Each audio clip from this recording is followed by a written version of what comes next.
Hi guys, and welcome back to another video. So as you can see, we're doing a downward shot here. You can see my planning stuff. I'm gonna plan here in a little bit, but what I wanted to talk about today is annotation style. So I had a video planned on going through all of my annotations, how I do it and all that. I never got around to filming the vlog clips for them, so I thought we would do it this way instead. So what I have here is a library book that I'm currently reading, so the way I annotate it, a nonfiction that I have annotated, and a fiction that I have annotated. And this one's special because I use washi. So we're gonna go through each one. I'm gonna show you how I did it. Some of these, like these I don't have any more of because I finished them with this book actually. But I will link the Amazon link where I get these below, and we'll talk about these as well. Okay, let's start with the one I'm most excited for. So as you can see, this is Hunting Prince Dracula by Carrie Moniscalco. This one I wanted to test out how one could use washi tape to annotate. I have a lot of washi tape that I don't use very often.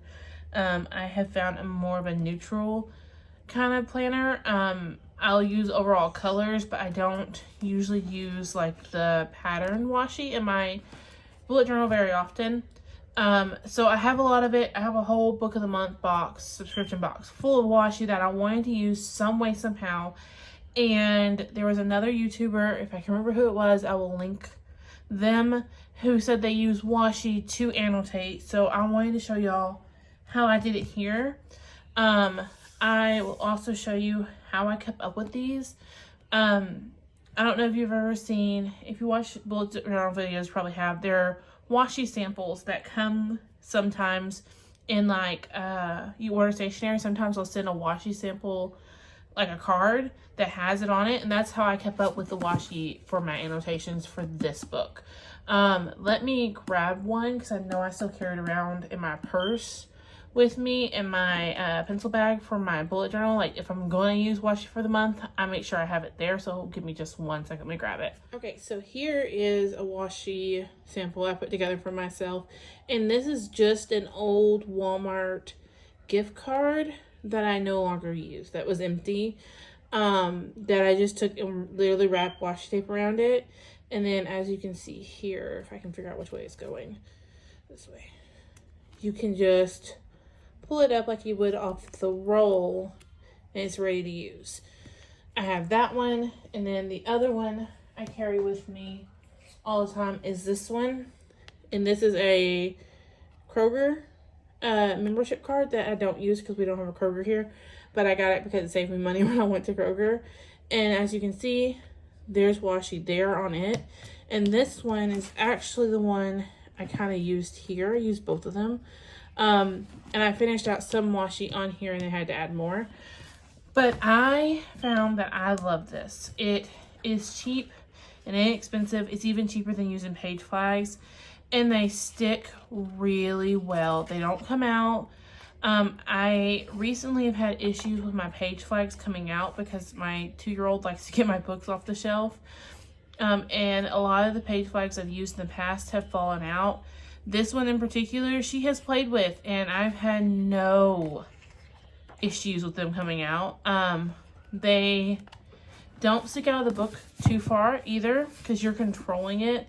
As you can see, like, you control how far they come out. I absolutely love this method.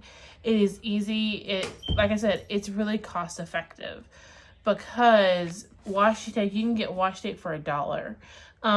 And you don't want it overly sticky so that it doesn't pop out of your book. Yes, so the washi here had different meanings, and I want to say, I'm double checking here. The way I did this one was the black and white are just thoughts I had. The orangish color here with the flowers was quotes.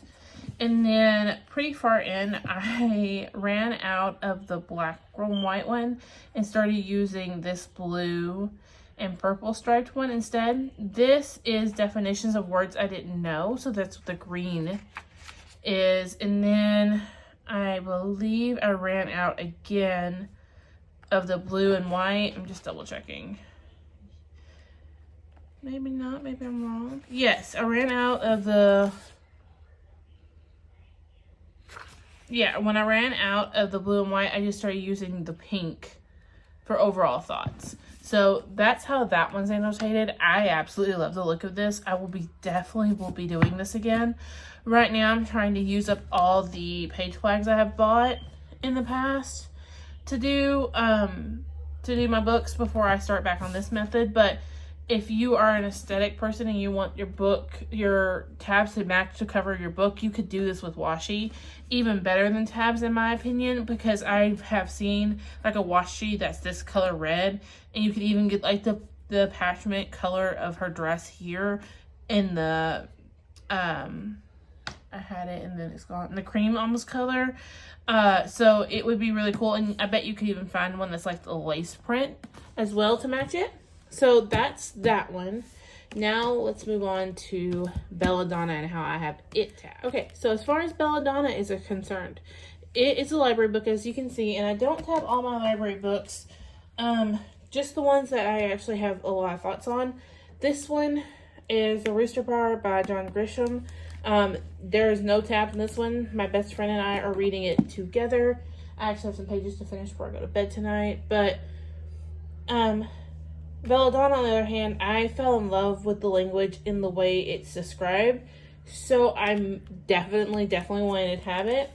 My library books, I always do it with washi tape, or not washi tape, I'm sorry, sticky notes, and if I'm right, these are the 3x3, and they're just enough for me to write my thoughts on, but not too much where I feel like I'm wasting them.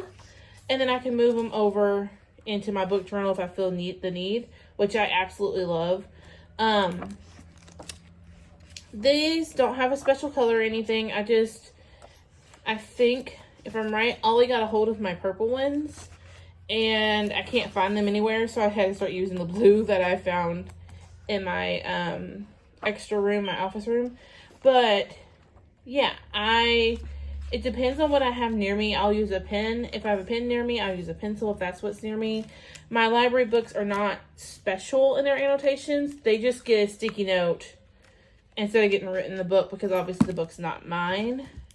And then lastly, I actually have one more besides American Murder House I want to talk about. But this one is with tabs. And there is no special tab in here. I just started with one color. And when I ran out of one color, I went on to the next. And sometimes I do that. I also have, and this one is a really good example, that there are sticky notes where I had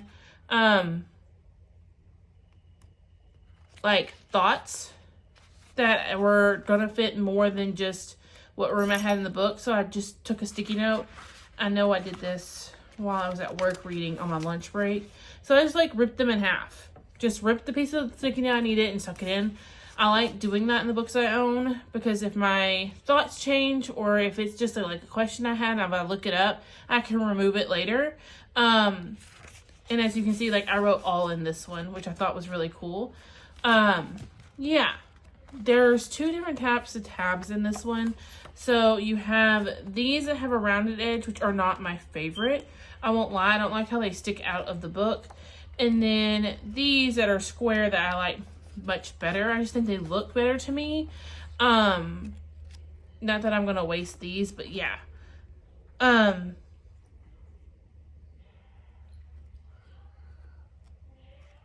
Yeah. So that's this one. And the last one I want to show you is one that I just recently finished reading, and it's a little unique. And this is a poem collection I just finished reading. I absolutely love this, by the way. But this one I did off of mood, which was really cool. So the blue here are the poems that made me cry. The purple are questions I had. This bright looking pink here were beautiful quotes I just found gorgeous wording that I want to go back and revisit. And and think more about. And then the lighter pink here and here, so that's the purple. These were the ones that were just thoughts all together. They weren't special. And then, as you can see, there's 2 on the top. This is my favorite poem from this collection. That way I can find it later. And then this was my overall thoughts that I wrote. I'm not going to show y'all, but at the very back I wrote just a little bit about what I thought. So sometimes I'll do that. Hellbent, for sure, it is not done by color. It's done by placement.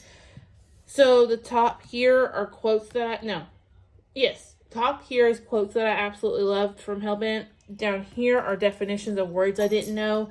And then this, all the side is my thoughts. I thought it was a really cool way to tab it because I didn't want to do different colors. I wanted to keep them all in the grayish family, and it worked really well. So there you have it. I wanted to show you one of my packs. So this is the one I just used to do this book. This is my tabs I use. I want to say this came with like 10 different shapes and stuff of tabs that I enjoy, but I will link them down below so you can have them. I'm not going to gatekeep my tabs. I will say that my favorite way to annotate 100% has to be the washi, for sure. If you want a full video on how I do it, I will definitely do that for you. I want to start doing sorry, the cats are both up here. I really want to start doing a annotate with me type of video, but usually I add my annotations in my tabs as I read, so it's not something I can really do. But maybe one day. But yeah, so I will see you on my next one.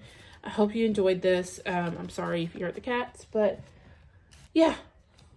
Bye, guys.